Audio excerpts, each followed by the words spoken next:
welcome to Four Corners. It may be premature to talk with any certainty of the fall of the House of Murdoch, but the powerful global media dynasty led by patriarch Rupert has never faced a crisis like it. With a yawning credibility gap his news corporation may find impossible to close while ever the Murdochs remain associated with it. Tonight we're going to chronicle the extent of the News Corporation nightmare in Britain, relating to illegal phone and computer hacking and bribery of police for information including salacious gossip for stories on royals, politicians, celebrities and others, which has so far led to 12 arrests, including former and current senior executives.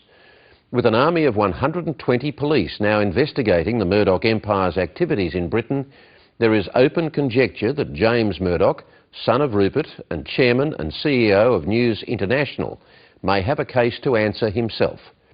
Revelations of the lengths to which News of the World, the biggest circulation newspaper in News Corp's global stable, would go to get a story, using unscrupulous private investigators to crack the private data of banks, phone companies, police and government departments, had been building for a decade.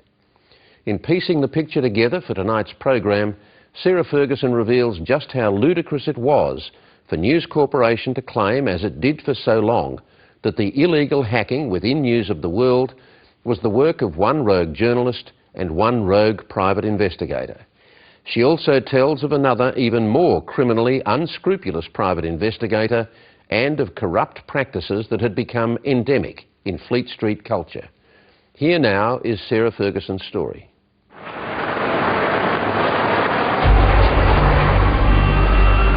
Several years ago, she was involved in several court settlements involving phone hacking allegations. Rupert Murdoch, you're a great Australian, in the sense perhaps that Attila was a great Hun. Free evening standard. Thank you. Free standard. Thank you.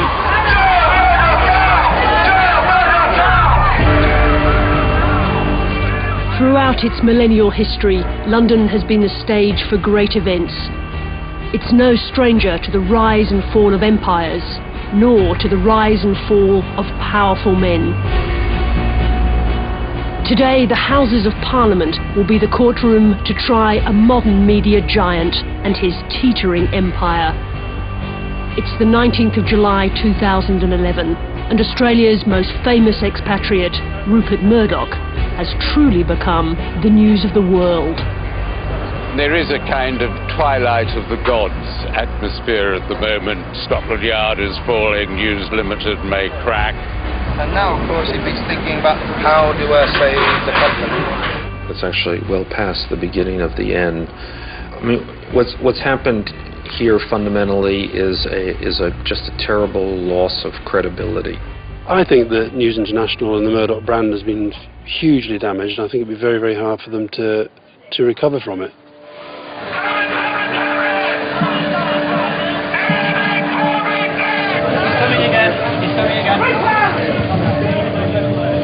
Founder of the company, I was appalled to find out what had happened. Looking back on the last month, it seems almost like the parable of the emperor's new clothes. Everyone now looks at Rupert Murdoch and recognises that his organisation got too powerful.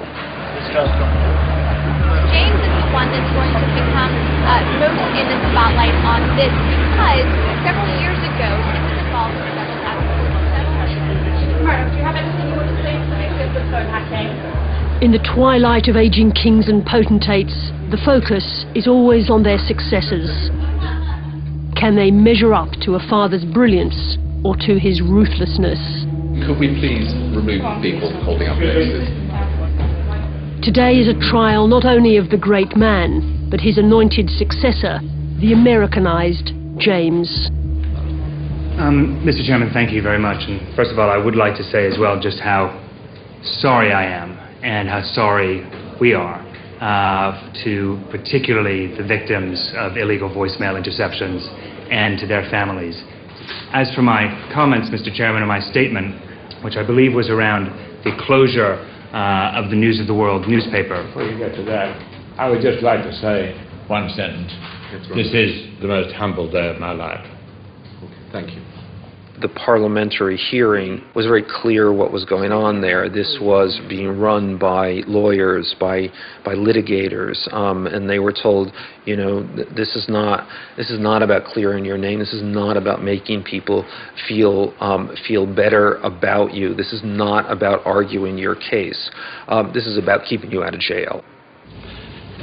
Clive Goodman was pleading guilty to phone hacking, a criminal offence.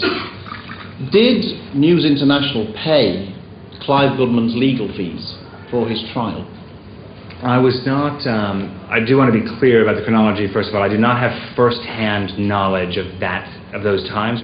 Who at News International agreed to make those? Who signed the checks? Who agreed to make those payments? I do not know who signed off those. Well, they just said they didn't know. I mean, it's absolutely amazing. What we're saying here is they didn't know.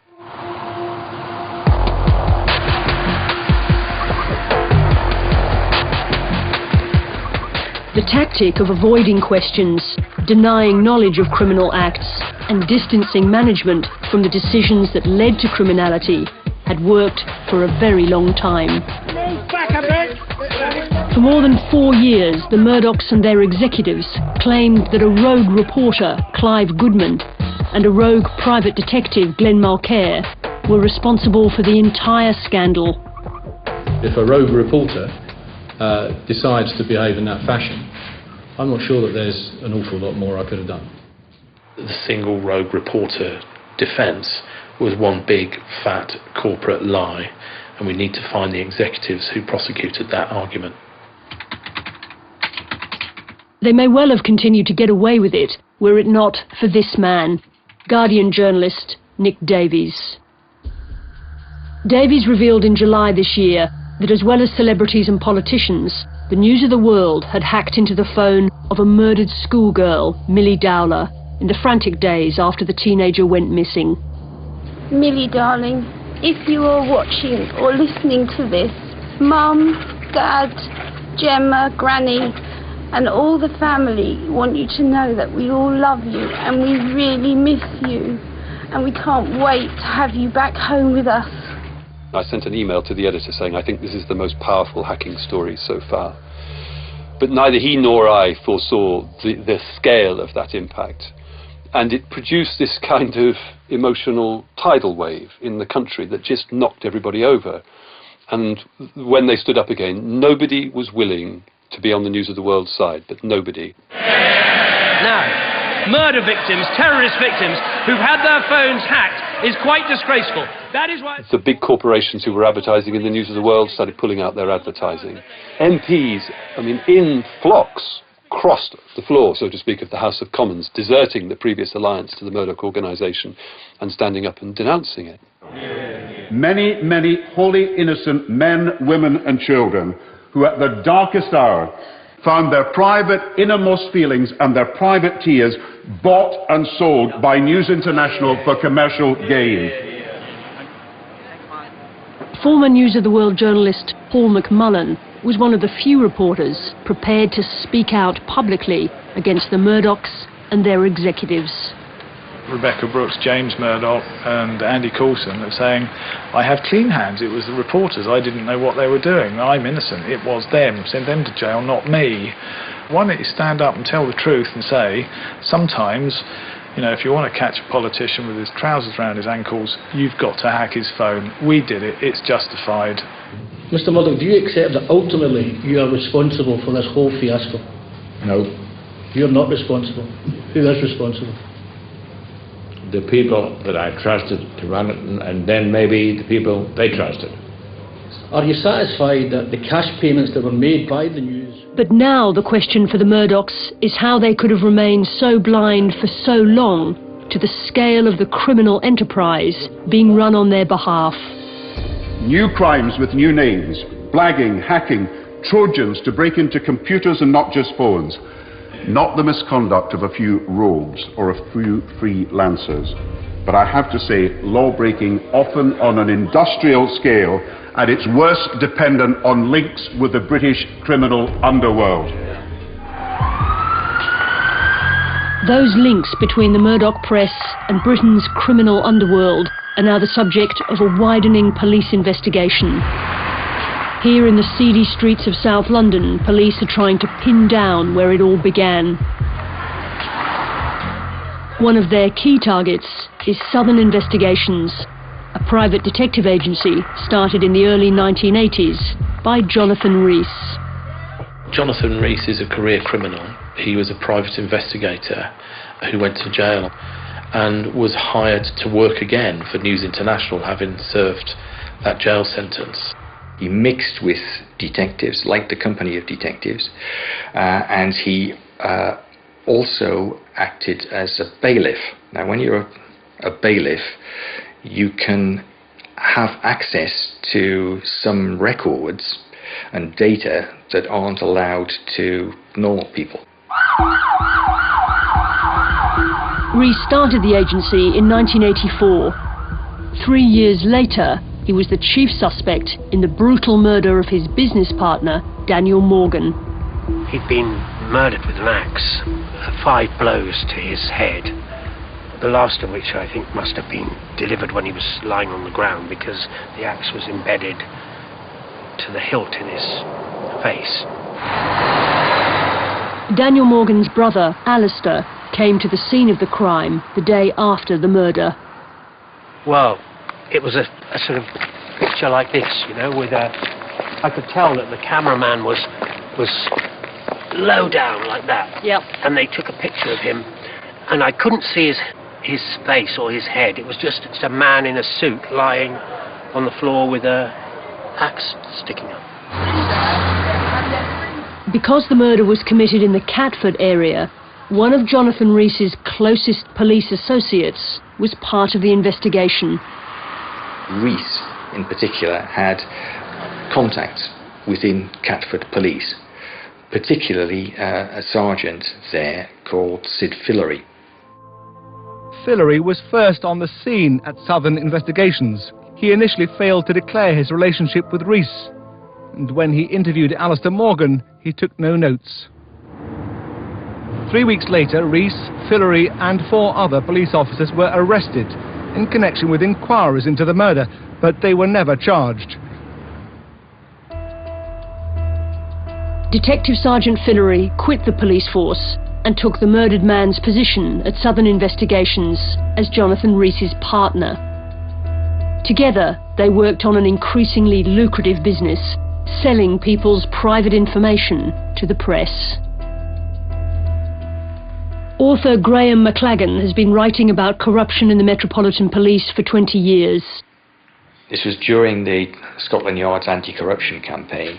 There were police who were suspended or awaiting trial who hitched up with Rees. I do have a minority of officers who are corrupt, dishonest, unethical. Police Commissioner Paul Condon reopened the Morgan murder investigation in 1998, targeting Jonathan Rees again. Sir Paul, who has made police corruption a personal crusade, has now singled out the murder for re-investigation by CIB3, his anti-corruption unit. In a police operation called Nigeria, the offices of Southern Investigations were bugged.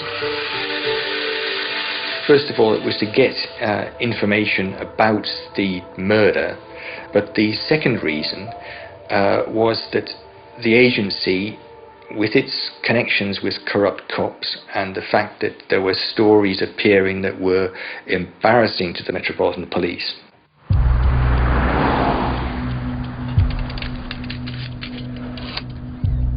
The transcripts of police recordings reveal a foul-mouthed, racist Jonathan Rees, selling information and stolen data to the newspapers. Alex Maranchek says he wants the story about the helmets. It's a fucking brilliant story. Oh, it's a good story. Fucking niggers stabbing niggers. By now, Rees was working with a range of papers, but Alex Maranchak, the News of the World's senior executive editor, was one of Rees's